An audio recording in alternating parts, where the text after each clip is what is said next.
Whenever I walk past the Gold Star Wall, it reminds me of the ultimate sacrifice made for this country. I like to think that those families, their legacy is now sewn into the fabric of America. Some of the photos are hard, yeah, to see, but I think it's very necessary to remember. Especially this time of year, we talk about saying their names and remembering so that they're never forgotten. The name that's most meaningful on this wall is Master Sergeant Shawn McClure.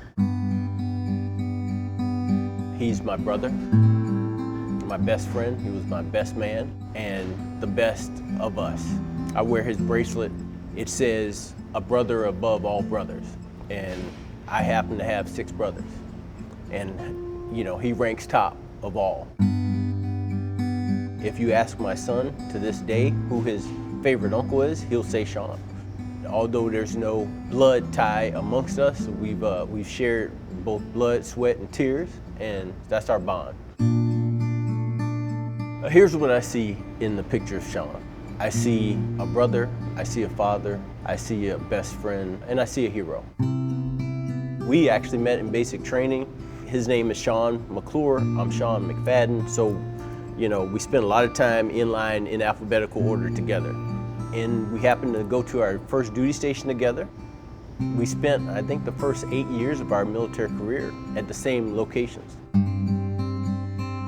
When I see that smile on his face, Shawn was always happy-go-lucky. I mean, we all have our down moments, right? The work that we do is pretty serious, but we always saw that smile. We never saw him smile brighter than when he was out doing what he loved doing, and that was being out in the field, deployed, in combat, doing what he enjoyed doing. In that particular picture, he's in Afghanistan. He's leaned against a Haskell barrier. He did several deployments. They were hard deployments. And that picture is a favorite because it says so many things about Shawn. I'll give you a little backstory. I was back here in Konus. I retired in Germany. I came back here and I was headed south, and I gave Shawn a call. You know, hey, I'd like to come swing in to see you. I would later find out that he had a torn valve and had open heart surgery. You know, they went in to repair this valve. And I said, hey, brother, why didn't you tell me? And he said, you know, I didn't want anybody feeling sorry for me.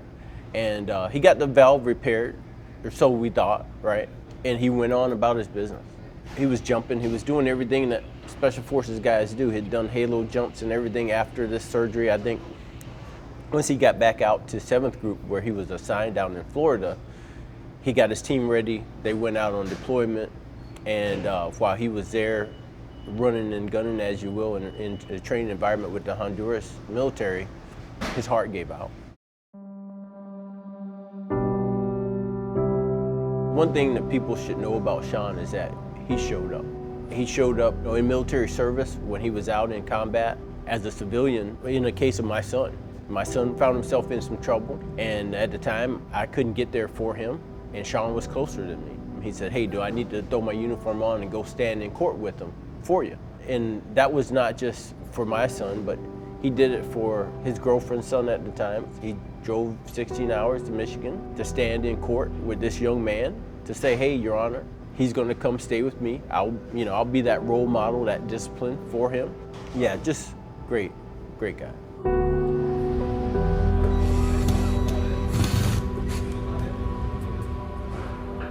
Yeah, there's a lesson in it that race doesn't matter. We as a country have come so far. Yeah, we talk about an imperfect nation. We're not perfect, right? But we have constantly strived since the founding of this country. We have, striven to be better. If there's anything to come from me telling this story about Shawn, is that race shouldn't be the thing. You miss out on so much if you focus on that. If you say, oh, well, they look a little different and I don't want to engage, I mean, you could probably miss out on some of the best, maybe the best person to ever walk into your life. But you wouldn't know it because you're blinded by, oh, they look different than me. And it's a sad place to be. Two guys come together in basic training, you meet, and then you maintain that relationship. Shawn didn't look at me any differently because of my race, and I didn't look at, when I tell you he's my brother, he's my brother.